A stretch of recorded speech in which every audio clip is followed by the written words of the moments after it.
Hey everyone, welcome back to the Worn Shoes podcast. My name is Zachary, and I interview people that have grown up around the world and learn about the extraordinary in their everyday lives. Today I'm talking with Nathan, who grew up in Kenya. We talk about his mental health struggles as he moved from Kenya to the United States and then back to Kenya, what it means to be gracious and to reach out to others. I do want to give a content warning to listeners. There's mild language and heavy discussion around suicide, so please use discretion when listening to this episode. I hope that you guys enjoy our conversation.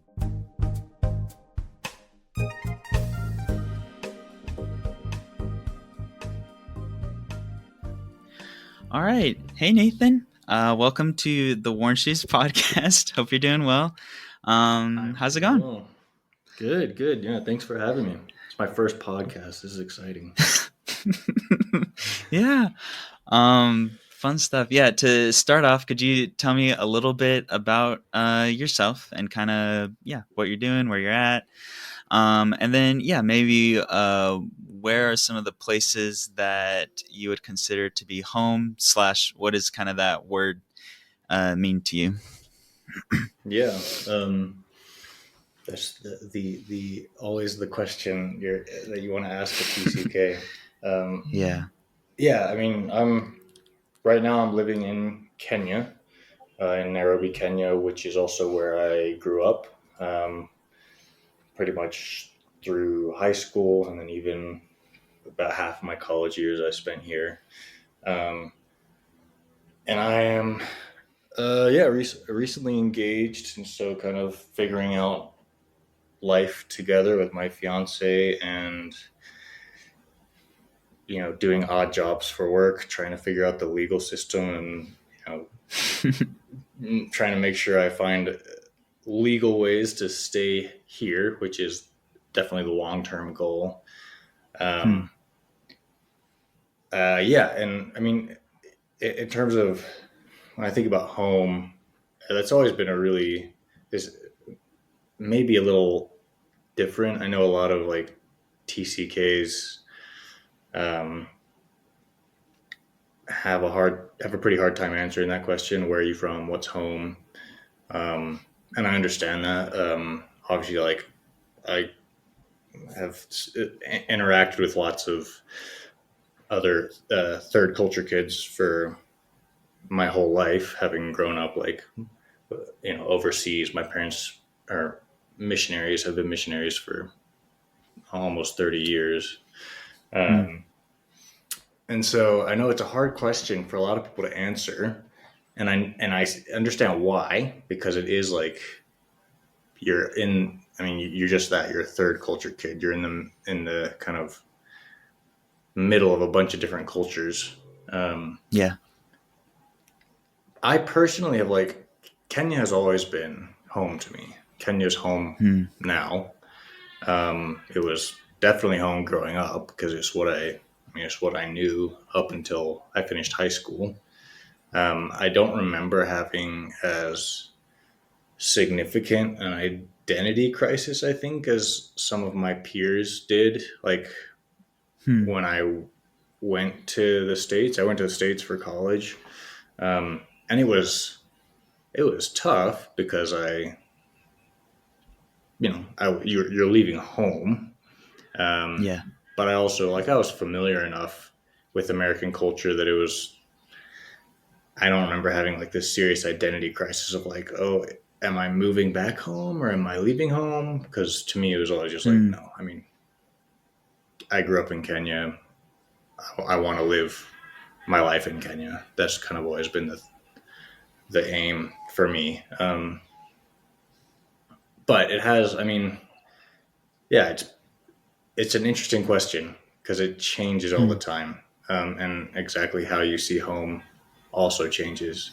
Because I think a lot of home is, as much as Kenya is my home, and that's a physical place, a lot of it is also about who you surround yourself with. And home is, it's a cliche, but it really is built by people.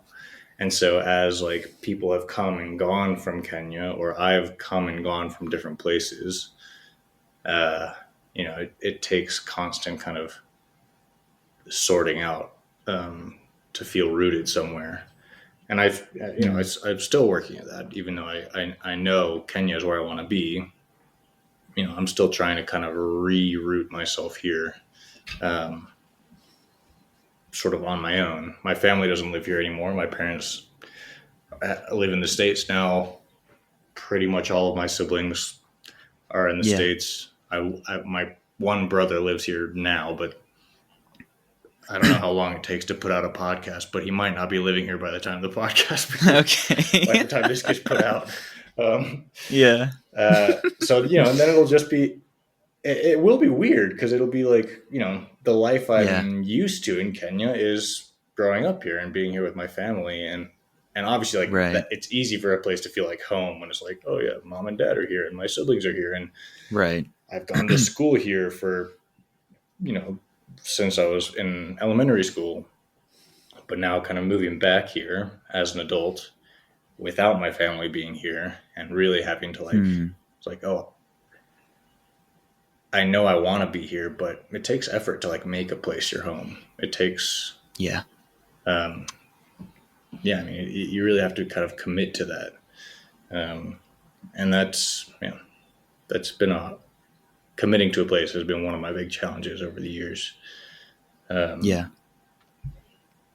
I'm sure that comes a lot from growing up in kind of that in between cultures.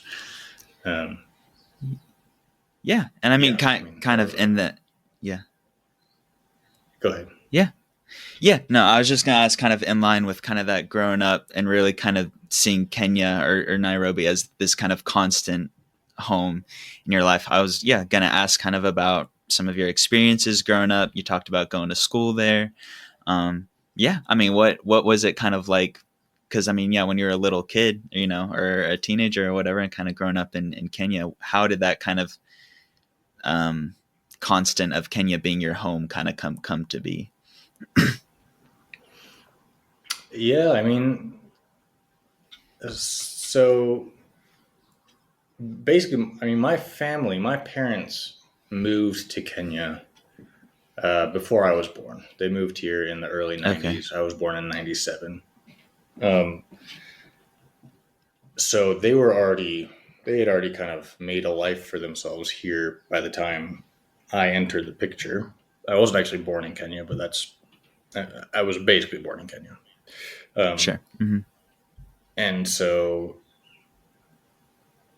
I mean, even the first couple of years of my life, up until I was maybe 2 or 3, my family up to that point had been living out in the bush, hadn't not been living in Nairobi. And so even though I don't actually remember that time, just kind of as a little kid looking at pictures and watching home videos of time when our family was in the bush, that immediately that kind of gives you a sense of oh yeah, I belong here. This is, I'm part of the land here, even though, again, I don't actually have memories from that time. And I don't want to insert my white Anglo-Saxon feet too strongly into the land here. That complicates things significantly. But so we were, up until I was about 2, we lived in the bush, and then we spent maybe 4 years in the States before we moved back here and lived in Nairobi. So I was 6. And then from 6 to end of high school, we lived in Nairobi. We moved houses once, but it wasn't we weren't, my parents aren't diplomats, so we weren't kind of constantly being re-shifted to different and moving all around the world. So once we came here, and that was pretty much what I knew. And I think it was always my parents' intention is to at least be here until me and all my siblings had finished high school, which was that was a long commitment for them at the time. But I think knowing that, it was just well, this is, even if it was a little unfamiliar at 6 years old, it was well, I know I have been here before, and this is where we're going to stay. So I think it was pretty easy to like, I don't know. I think it felt, I don't remember like moving to Kenya and being like, oh, I miss home because Hmm. I don't know. I think in those 4 years in the States, one, I was really young. So like even like friendships I would have had, they wouldn't have been like really, Right. super deep friendships or anything. If I even remember them. And I also, we were living like sort of temporary housing that was provided by a church that supported my parents, and so it wasn't even like our Yeah. house. It was the church's house, Right. and I knew that even at that age, and so I don't Hmm. think it ever felt like super permanent.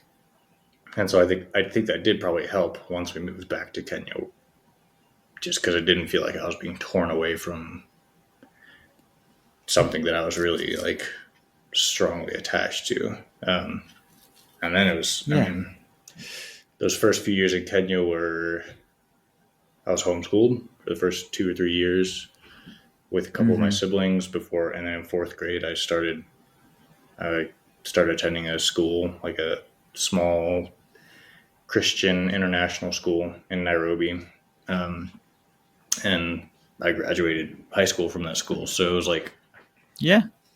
I had a lot of constants for a long time. Hmm. My Yeah.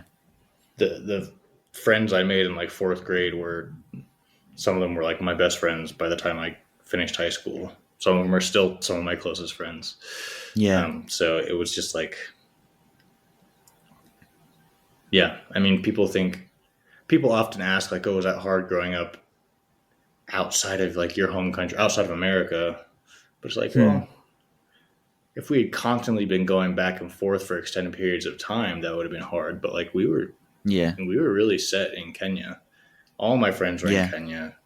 I mean, obviously, like I had friends come and go over the years, but like for the Yeah. most part, my closest friends, they were all there for that whole time. So it was I like, mean, and well, even just, I mean, yeah. Yeah, I even think just just, having like, moving from two houses, just kind of that constant yeah, over like from fourth grade to high school. I mean, yeah, exactly. Yeah. And I mean, it was like, that's really okay, we constant. moved Yeah. the first house we lived in, I had to take the bus to school, and the second house I didn't, but that was pretty much the difference. Was like, okay, now I can walk Yeah. to school. Right. And that's, and it's maybe a little nicer side of town than where we lived before, Yeah. but like, that was the whole. I mean, that was the difference, and like that's really not a big thing. Hmm. Because I think you can really compare it to someone just living.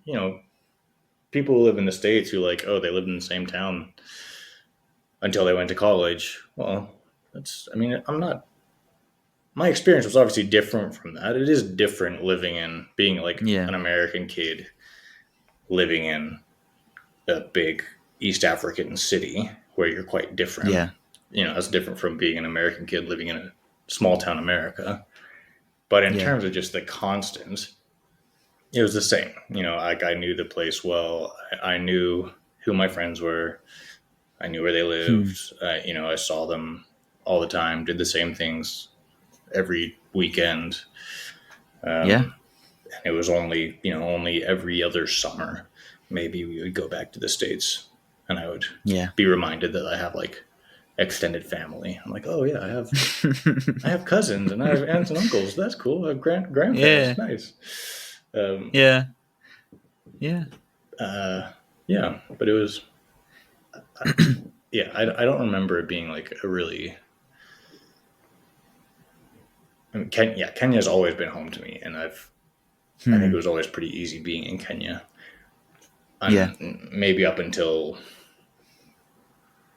late high school when I started kind of Hmm. other life issues came into the Hmm. picture, and that just life becomes more complicated Yeah. in general. Yeah. I was gonna uh, jump back real quick, but you kind of mentioned, doing the same thing, over the weekends and kind of having these constants. What were some of those things that you just kind of, yeah, enjoyed doing in Kenya with your friends? Some of your activities or hobbies. Yeah, I mean, so like I said, we lived in two houses in Nairobi, and the second house we lived in was literally like right down the road from where I went to school, and so we had our school had like, you know, football, like soccer fields and swimming pool, Mm-hmm. and it was a nicer, kind of a more accessible side of town. Um, it was generally like the UN headquarters for Africa were like down the road from where we lived, and so it was a lot of Okay. expats and just Yeah. generally a safer side of town. And so we would, I mean, once we moved houses, and I'd been going to school for a few years, and so like I had my friends. I mean, we would every weekend we'd like me and a couple of my buddies would go over to school and play soccer and kick the ball around, and then we'd go jump in the pool, and then we'd go to the mall down the road and play mini golf and get frozen yogurt. And that was like every weekend we did the same thing, and it was awesome. Yeah. We were living the dream, truly. Yeah. Oh, that's awesome. And that's, I mean, that even if, like through high school, that was a lot of that. I mean, unfortunately, the mini golf place closed, so that was no longer in the picture, which is a big bummer. But it was still just a lot of like playing football. Like me and most of my closer friends lived near the school, so it was easy just be like go to someone's house, or again, usually we just go over and play football. We go kick the ball around. That was like how we didn't have money, so we weren't gonna like go out to eat all the time. Right. But we had football boots, and we had footballs and football fields that we could use. So we'd go over there, and that was how we spent time together. And I mean, that was, in terms of free time, football was pretty much what I did. That was kind of up. Once I started at school, I played like baseball when I was little, but once I went to school and was like, oh yeah, nobody else in this country even knows what baseball is. I should probably switch to a sport that other people play. Yeah.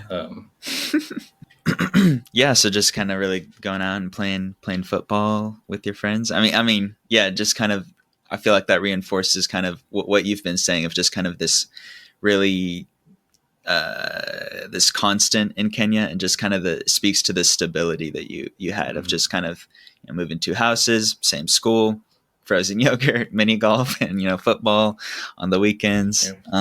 Yeah, that sounds awesome. You mentioned a little earlier, kind of then going to high school and just kind of having other kind of life issues, going through that, and I do know that eventually you moved back to the States for college. So, would you mind sharing a little bit about maybe that later portion in high school, and then moving? I won't say back to the States, but moving to the States and what that was like.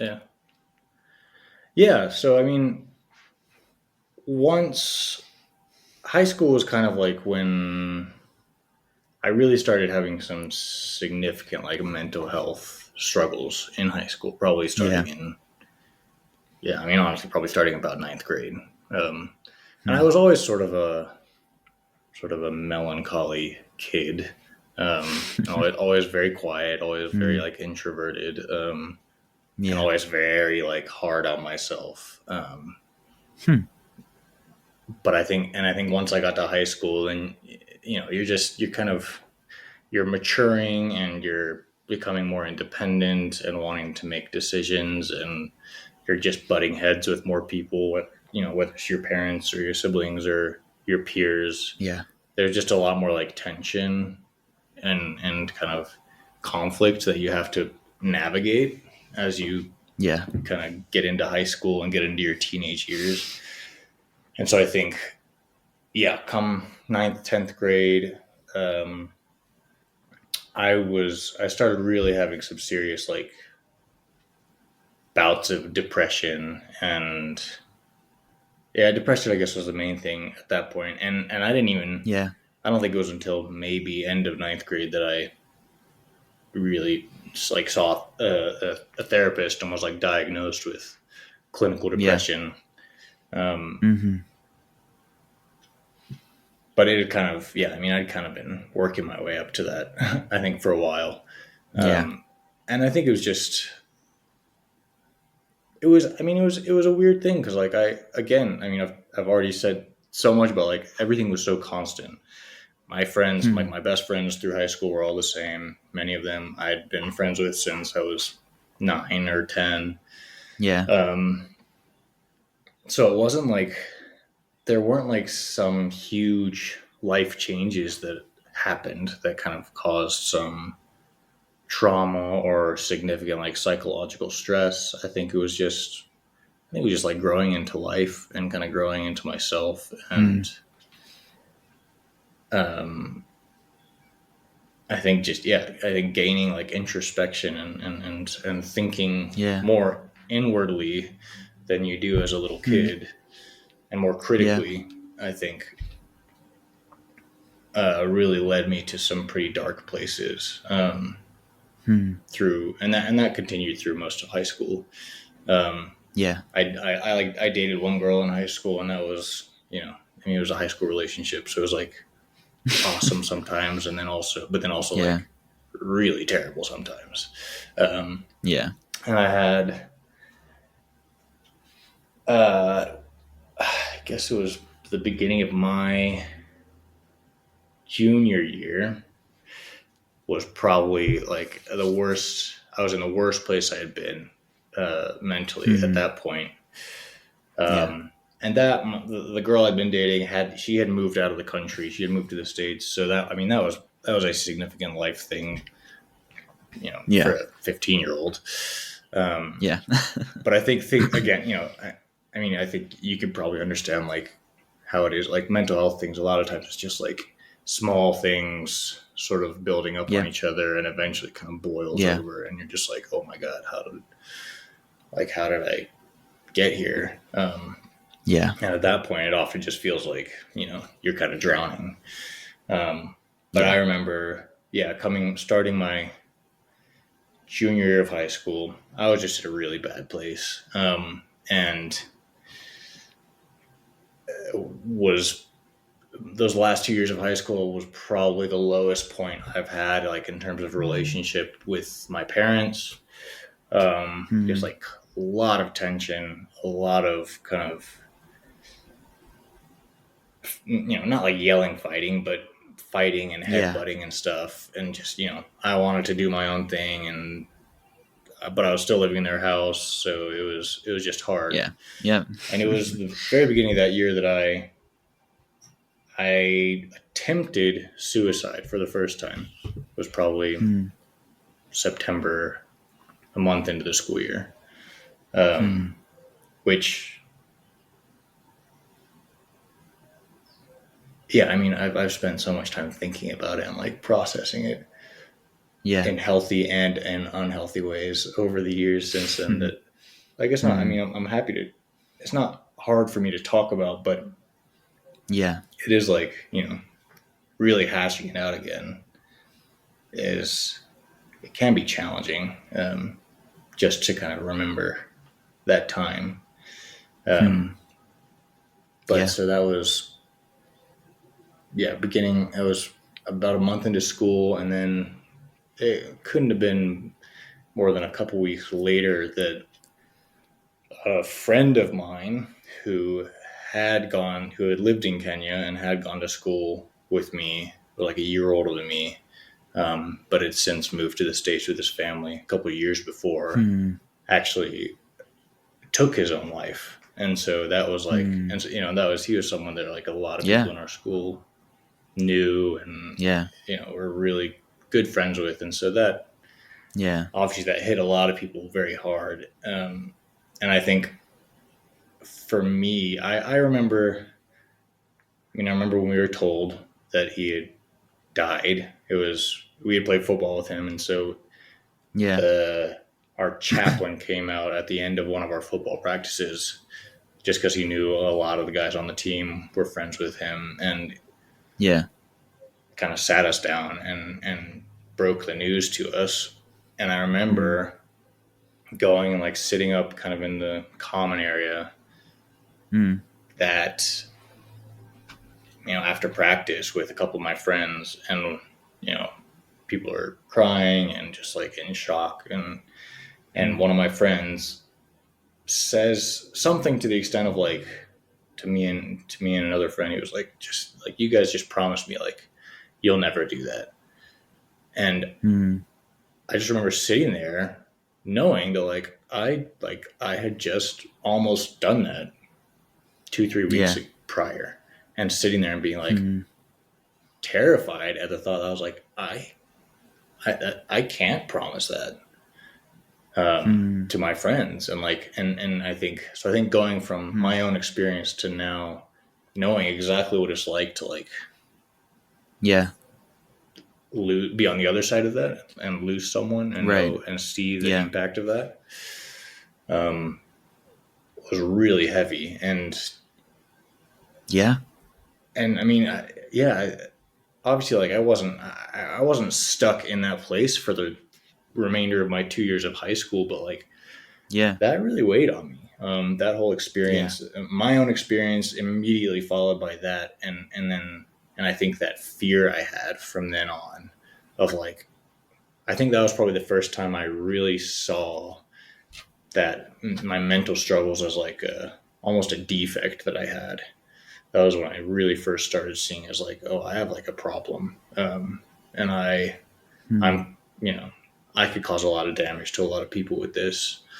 And that was all, but that was a constant through high school, kind of coming in and out of bouts of serious depression, until finally, like you said, I did, after graduating, I did go to the States, to start college. And I did, I did. I lasted one semester in my first school before dropping out and going back to Kenya for 6 months. And then after that, I went back to the States, and that's when I started Covenant. That's where we met. We were roommates. And I was still, we were roommates. They were roommates. And I mean, the time when I moved to Covenant, in hindsight, Covenant, I should have known better. Covenant was never going to be a good place for me personally. It's not because I think it's a bad place, period. Not in any sense. 3 of my sisters have gone or currently go there, and I think they generally had pretty positive experiences. But I mean, hindsight's always 20/20. But I mainly went there to play soccer. That was kind of my plan, and then injuries kind of prevented that from happening. And so then I just sort of felt like I felt a little bit like I'd gotten stuck at a place where I wasn't actually doing what I went there to do. And it was at a time, going to a conservative Christian school at a time in my life where I was very much on my way out of that culture and that community. And just asking a lot of questions and kind of being very critical of a lot of those things, but feeling oh, now I'm at this point where I'm really wrestling with these things and trying to figure my life out and trying to, I'm asking questions about the culture that I've grown up in. My parents were missionaries. So this is what I had known. And now I'm finally questioning it and trying to find some clarity, but I find myself in a place where it's I don't really feel like I can ask these questions here because I know the answers I'm going to get if I ask these questions in this space, and so that did not help my mental health either. And I mean, I don't need to go explain this at great length because you were there. We shared a room. You know what it was like, how I mean, it was a heavy time, I think, for both of us, which made, that was rough. Those last few months of my time at Covenant before I finally dropped out, it was just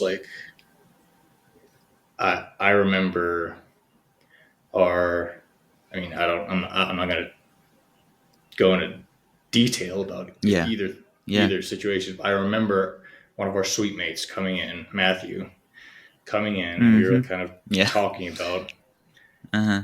what had been going on, the three of us. And I Mm-hmm. remember him saying, he was like, I actually like, I don't know if you've noticed, but recently I don't do my work in the room anymore. I go to the library to Yeah. do my work because when I Yeah. walk in here, I can feel like a darkness. Mm-hmm. And that to me, I remember that oh, that scared the shit out of me when he said yeah, that. I was yeah. like, I was because I like, think oh that my. that semester, yeah, for me was, yeah, when I had an attempt to take my life, and I ended up going back to Azerbaijan with my parents for a while, and I remind Yeah. and I remember being in Azerbaijan and just like texting with you, and I don't want to get ahead of your story, but that was when you kind of shared with me that you wouldn't be coming back to Covenant, and I was like, Yeah. that was when I was really struggling with whether with whether I should come back, um, Mm. too, and yeah, and you, yeah, yeah, yeah. I think I enjoyed getting to know you and being roommates, but I think there were also some, among other things, there are some pretty significant issues for both of us when we were there, but Oh yeah, that was a rough. yeah. I remember also.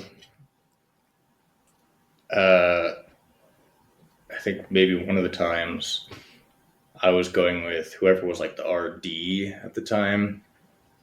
Or she had like called me to Yeah. like talk about kind of what was going on with me and what was going on with Yeah. you.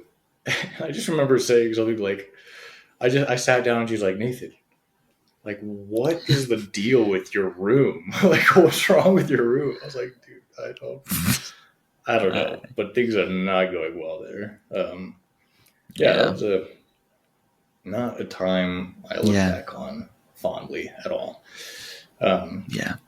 and I think it was extra. I think both of us being in a bad place and it happening at the same time, just like, where Yeah. neither of us were in a place to kind of like support each other. It was not a healthy environment at all. Yeah. Um, Yeah. yeah. But yeah, I mean, like as you said, so I Mm-hmm. left maybe like a week before the semester ended. That was like the fall semester. And I went back to Yeah. Kenya, spent a couple months there, trying to make a decision on what I was going to do, and it was, probably around the turn of the year that I had kind of decided, along with my parents, that it was not in my best interest to return to Covenant. Hmm. Yeah, I would have. That's when I would have told you and our suite mates and stuff. Yeah. And I decided to go. We would go back to the States, and I would go with my dad to basically like a counseling center thing. It was kind of a weird. I don't even remember what it was called, but it was like it wasn't a normal counseling center because it was like something. It kind of specialized in like people who worked in the mission field, which was obviously Hmm. interesting for me Yeah. because, and you can relate to this, like, yeah, I understand that culture. I understand the industry, but like, I'm not a Yeah. missionary. I've never been a Mm. missionary. My parents are Yeah. missionaries.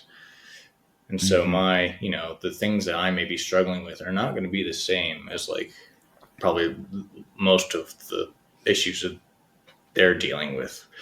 Yeah. Um, It's different. yeah, it's different. But we went out there and it was a residential thing. So it was in California. We spent probably a month and a half or 2 months out there. Mm-hmm. And I think I think I kind of told myself or convinced myself that it was doing something good for me.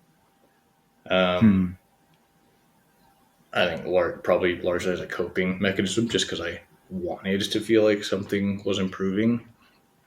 Yeah. Um, but Hmm. in truth, I don't think it was a great experience. I don't remember leaving there and being like, oh yeah, now I feel like I'm in a place to kind of kick on and start trying to get back into regular life. Um, Hmm. and I think it just kind of felt like once I had left, I think in many ways I actually felt more discouraging because I knew personally, I was like, well, I don't really feel any different. I don't feel better. But now I just spent 2 months living in a counseling place, doing, meeting with a therapist every day, 5 days a week, and I don't feel any different. I don't feel like I have my shit together any more than I did. And pile that on with like, now I feel guilty because like my parents spent all this money for me to come here. Hmm. Yeah. And so Yeah. in some ways, it probably made me feel probably just kind of compounded some other feelings of like guilt or shame to what I already was Yeah. dealing with. Um, and that was when I went back to school, but at that point I just decided to go online, and that's how I eventually took about 2 years to finish. But in that time, I did move back to Kenya while my parents were still living here. Yeah. For about a year and for like the last year and a half that they were here. And my hope had been I'll move back, I'll finish my degree just in like right by the time that my parents are leaving, and that will mean that I'll be able to stay here and get a job and whatever. Right. But that was the probably the worst time that I had living in Kenya when I moved back. That was that was right before kind of COVID started, Right. and I Yeah. and it was very confusing for me because you know like every part of my body was like, yeah, I just need to go to Kenya. I need to go home. Mom and dad are there. It's just Right. the physical place that I'm familiar with. That is what I need. I'll feel better. I'll feel things will improve. And because usually that was the case, but I think that time that just didn't happen. And Hmm. I think I had these really high expectations that just moving to that place, moving to a familiar place, would make this difference, um, Hmm. rather than That going back to Kenya would just kind of the familiar and yeah, constant kind of aspect of that would kind of really yeah. I heal mean, or I think just fix the thought of something. like, oh, I'm Yeah. going home, Yeah. but that was Yeah. that was a really big. I mean, I guess I've already stressed a lot from the beginning of the podcast that like Kenya is home and has always been Right. home, but it was going back that time. That was the first time that I really like. I had to really think about like, okay, like what makes Kenya home? Like why Hmm. Yeah. and or even I mean I really started questioning like what Kenya meant to me at that point because my that year and a Yeah. half there was just it was rough. I mean there were plenty of Yeah. good times and I did some I had some cool experiences in that time, but Mm-hmm. generally it was like very isolating. And going back, I think Yeah. going back when like none of my friends were there anymore because they were all Hmm. in college or whatever. Yeah. Um, and so, I was just in a weird age where it's like I wasn't really working. I couldn't, so I wasn't going to make, it was hard to build relationships. And I also just, the Yeah. place I was in, like I didn't have the energy for it. I didn't Yeah. have the bandwidth to like get to know people or let people get to know me. Um, Right. and so by the time it came to like my younger sister graduating high school and my parents moving at that point, I was like, man, I really didn't want to be there. I was like, I don't Hmm. want, like, I'm so lonely here. And all of my efforts to like find work or some way to stay here afterwards, like everything has fallen through. And at that point, I was like, I gotta get the hell out of here, which I had never felt before. And it was an unusual feeling. And I think that was probably when I most strongly felt like this sense of like, okay, home is more about connection to people or a community or something. Because that was the first time I'd been back to Kenya and hadn't had, my people weren't there. The people I expected to be there weren't there, other than family. Yeah. And so that was tough. And we moved back to the States, and I was mid 21. I lived in DC and worked for kind of that fall. And again, I mean, it was just the same thing. It had been the same. It was a pattern that ever since I finished high school, the pattern for me was like, okay, well, now I've left Kenya where I had all these constants. I had these friends. I had, again, every weekend I was doing the same thing. I play football, go swimming, hang out with friends, watch football. That was it. But it was like the same thing. And then once we graduated, and now we're all spread out all over the States, all over the world, and I don't have any of those constants, the pattern just became kind of moving from place to place. I mean, like I said, the first college I went to, I was there for 6 months, and then before I left, because I was like, and I think I probably always tell myself like, oh, I left because the program that I was in wasn't right for me, and I wanted to, but like, I think the truth is I just didn't feel connected there, and I wasn't in a space. I think this combination of like constant transition and the mental state that I was in and had been in and had like kind of let myself become accustomed to or used to was not conducive to building relationships and doing kind of the groundwork that it takes to root yourself in a new place. And so it was just constant. Like I'd move somewhere, spend a few months there, be like, I don't have any friends here and I don't have the energy to make friends. So, okay, I'll move back to Kenya because Kenya's always better. And then I'll move back there for a couple months. Maybe some of my friends are there depending on the time of year for a few weeks because they're like on break from school. And then there's no one there. And then it's like, well, I got to go back to school. So then I'll, and it's just, I've never, even now, I mean, I've been back in Kenya for a little over a year. But I haven't spent more than about 16 or 18 months in one place since high school because I've just constantly been moving. I wanted to kind of ask a couple questions kind of related to that. But I mean, you mentioned, there's kind of a lot going on. I mean, you mentioned kind of the clinical depression diagnosis back in high school and then kind of going through that and then coming to the States and just constant transition, moving around as kind of a young adult from different schools due to, maybe programs or not, and then being at Covenant, just kind of the conservative Christian, aspect, and then kind of moving, with kind of the depression kind of being a constant there, and then going back to Kenya and your family and friends not being there. And then you also kind of mentioned while you're at Covenant and then kind of transitioning, moving out of kind of the conservative Christian community and kind of all those things in conjuncture. Could you talk a little bit about kind of, maybe finding some of your identity within all of that and kind of how those things affected you, I guess, as you're working through that? I mean, I don't know if I can speak about finding identity. I think I probably felt like I lost my identity in those years. Because I had no clue. I had like no idea where I was supposed to be. I had no feeling of like, this is the direction I want to go. This is a place I want to be.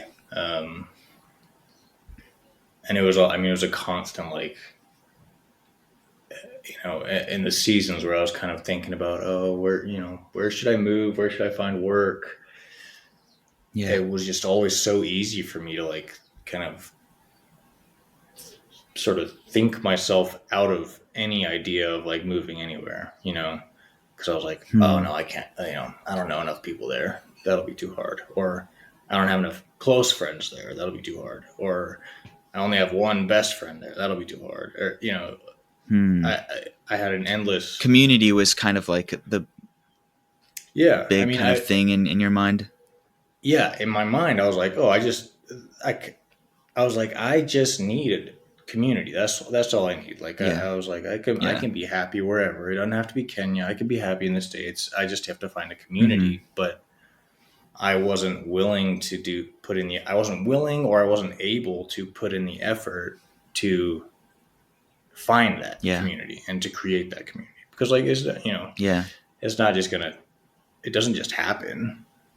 And so to me, I was like, it was always just like, oh yeah, it'd be an easy decision to choose where to live. If only, all of my best friends lived in the same place, then I'd just move there and that'd be easy. Which, right. Sure. That I think anyone would say that, but like, that's not often the case. Yeah. And particularly for people like us who, we grew up overseas, and especially once you finish high school or kind of get into your teens, like you get spread out all over the world. The people that, exactly. Yeah. I mean, I was, so it's just like, it's not, I mean, it's not really possible for everyone to just be in the same place. I mean, it's hard enough just to get people to like visit each other and be in the same place for like 3 days at a time, much less everyone to happen to live in the same area, because everyone's lives are so different. And so I think, I mean, that I knew, or I thought I knew what I needed, which was this feeling of community. And I think that is a big part of what I needed, but I don't think I really understood what that meant and what that took to get there at the time. And so it was just a lot of like, the only place that I felt like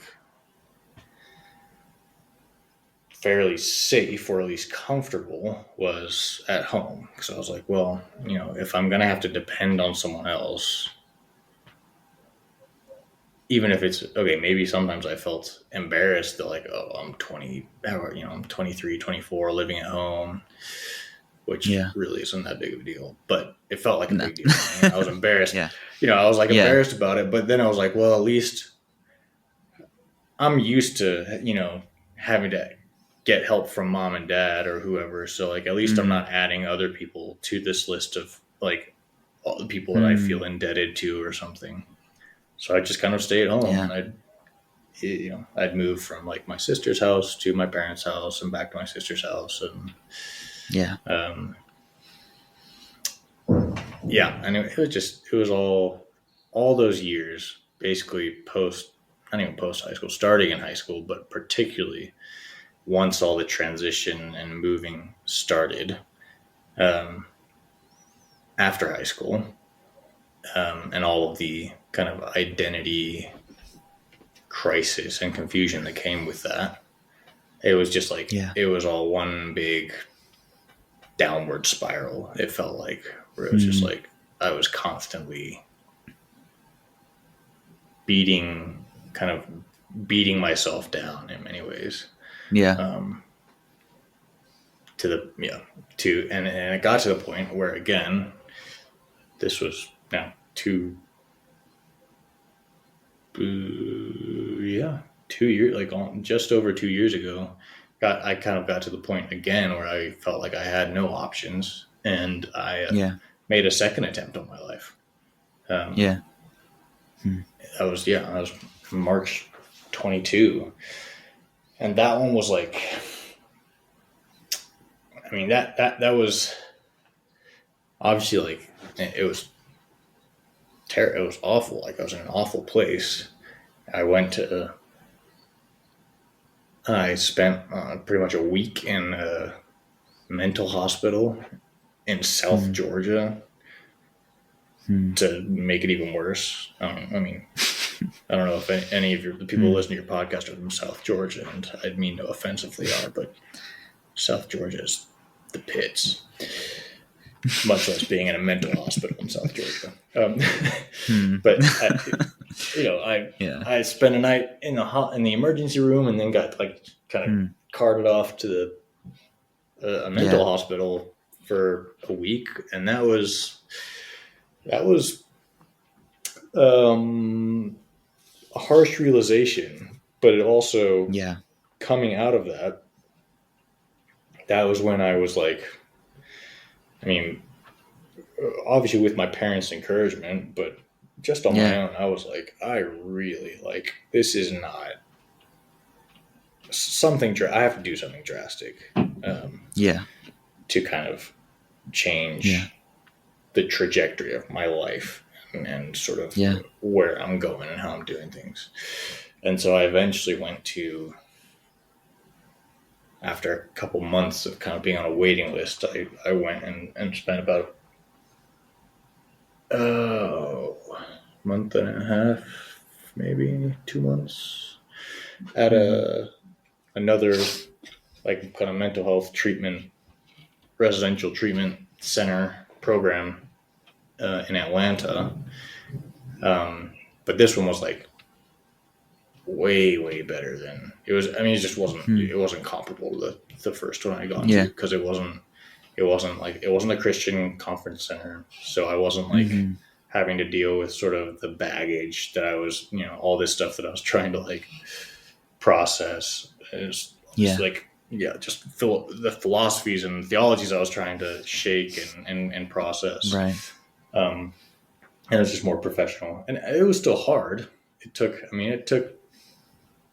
I don't know that I made a final decision. My parents were like, "Oh, we'll let you make the final decision on whether you go. We're not going to force you to go," even though they Hmm. obviously wanted me to. Yeah. But I mean, I don't think it was probably not until with less than a week before I was supposed to go that I was like, "Okay, yeah, I'll do it."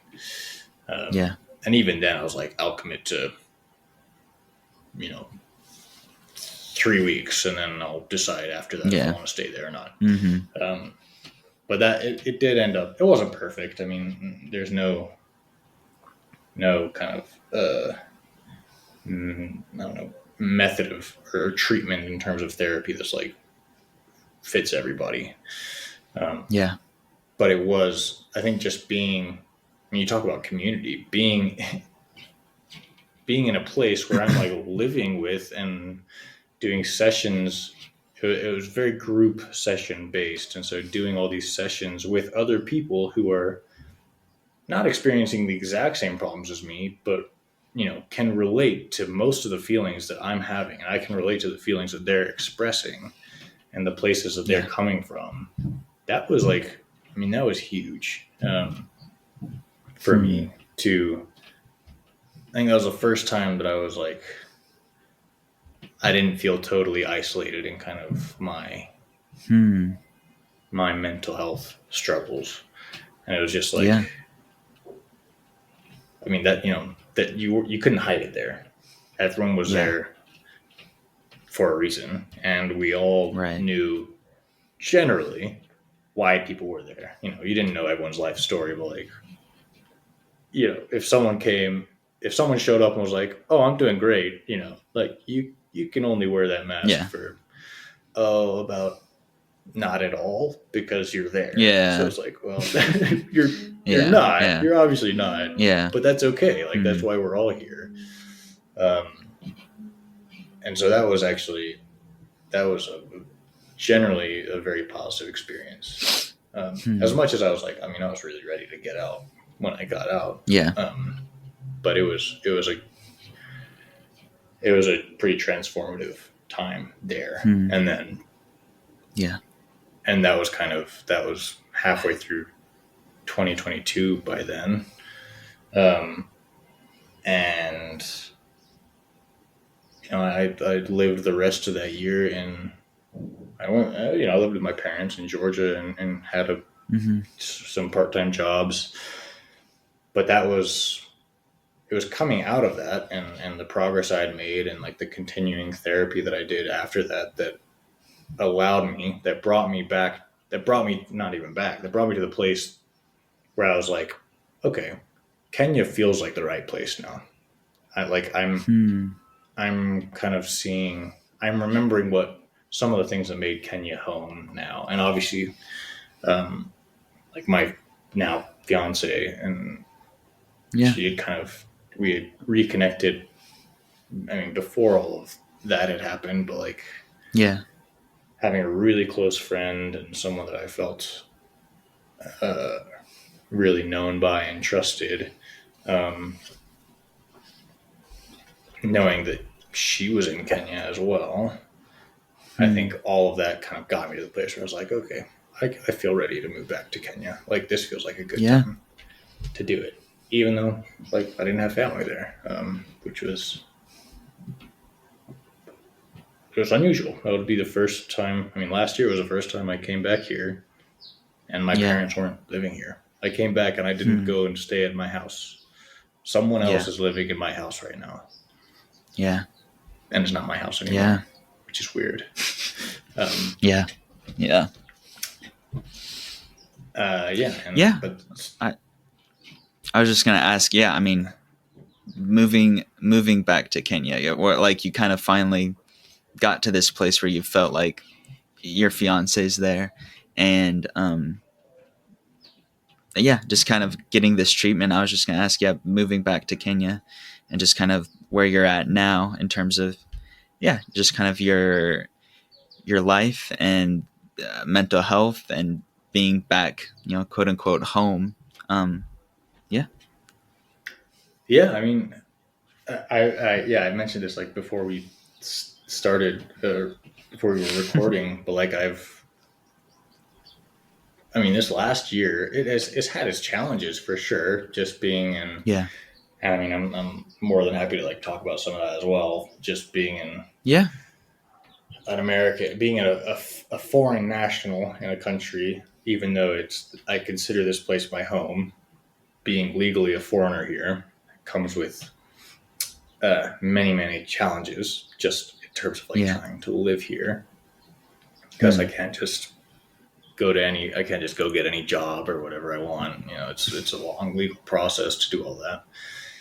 So the last year is, it's been full of difficulties, kind of facing different things like that.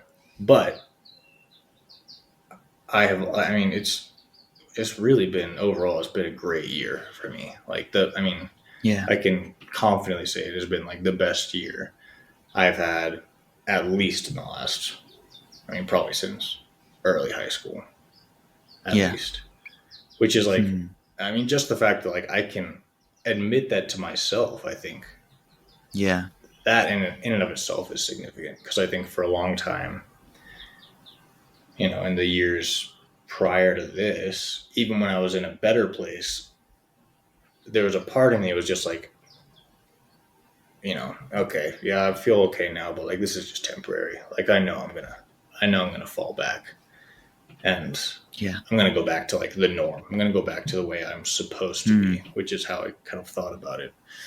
And I wouldn't even I wouldn't even admit to myself like, oh yeah, I'm doing well now. And it took pretty much until the end of last year for me to really be like, oh yeah, no, I've been pretty good since I came to Kenya.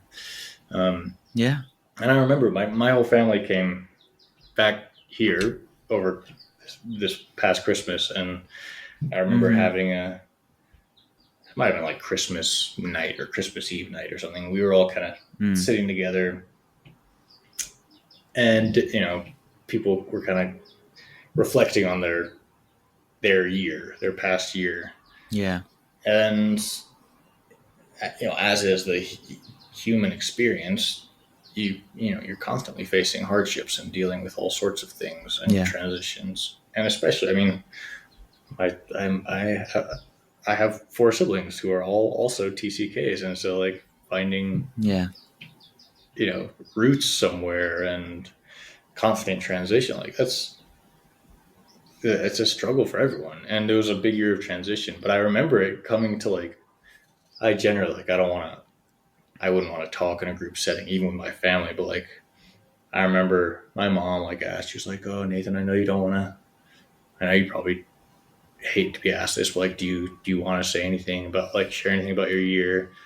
And I remember Yeah. I almost felt guilty because, some of my siblings had talked about like pretty hard stuff they'd had to go through. And I was just Yeah. like, honestly, like, I'm chilling, man. Like, this year has been like not easy, but like Yeah. it's been easy for Yeah. compared to what I'm used to.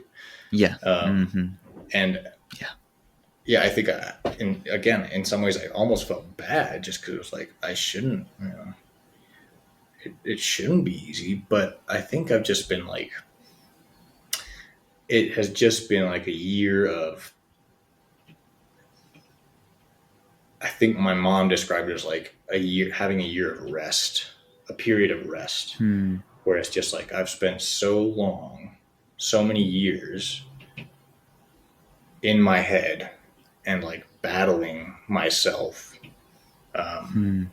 and my ego and my identity, and being constantly thinking about myself and the situation I'm in, that Hmm. now this past year has just kind of been, I've sort of spent it up on this sort of the surface level, which I don't want to live there all the time because there's Yeah. incredible depth to life and I want to experience that.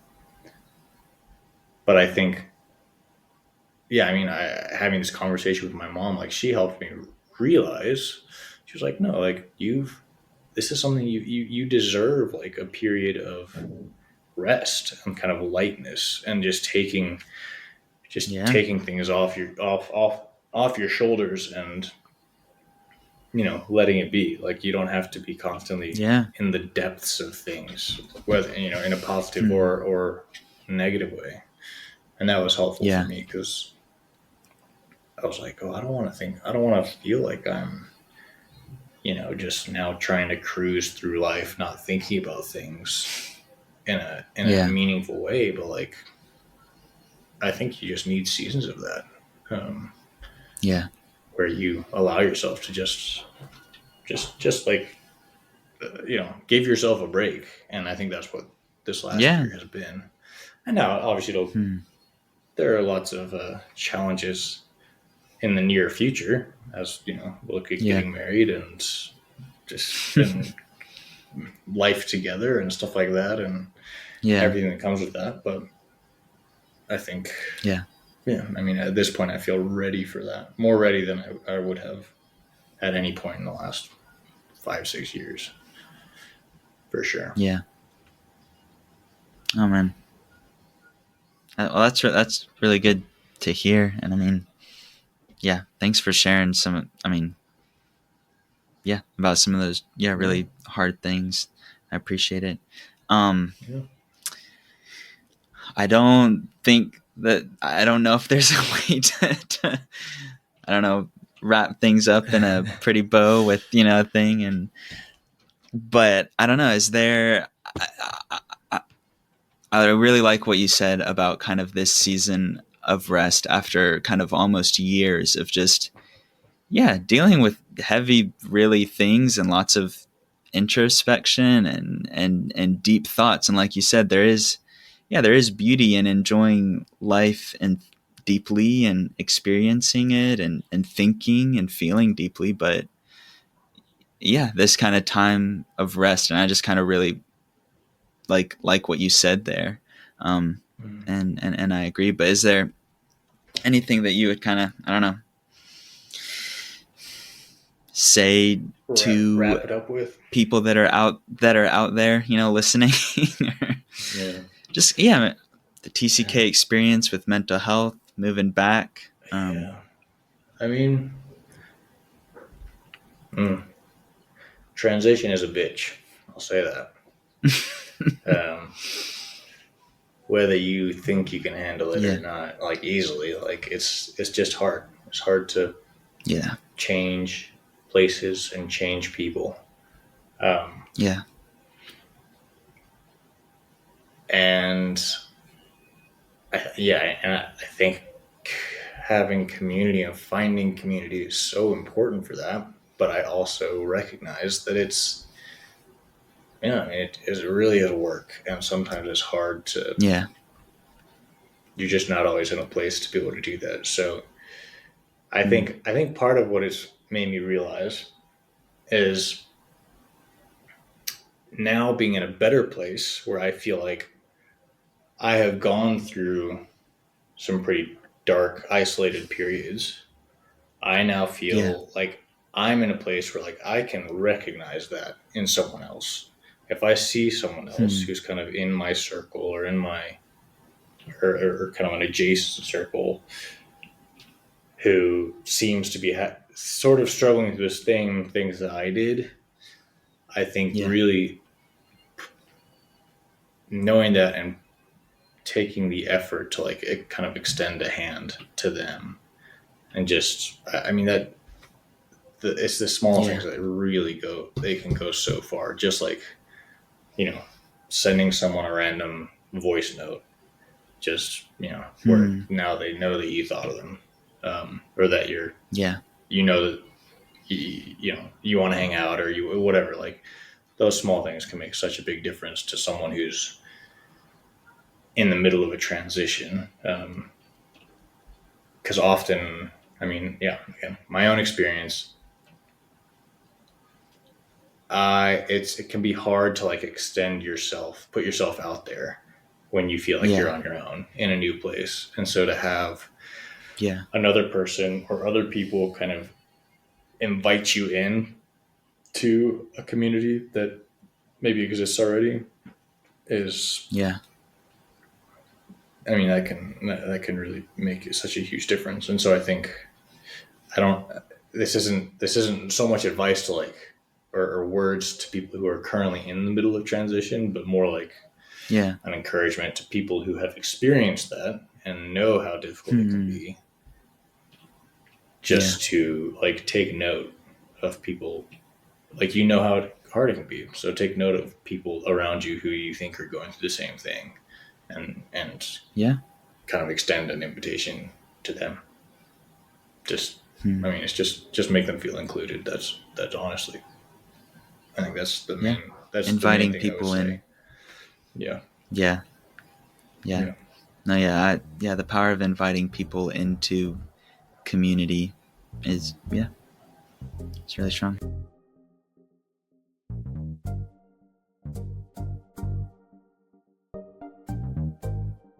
Hey guys, thanks for tuning in to this episode. I know it was a bit of a heavier one.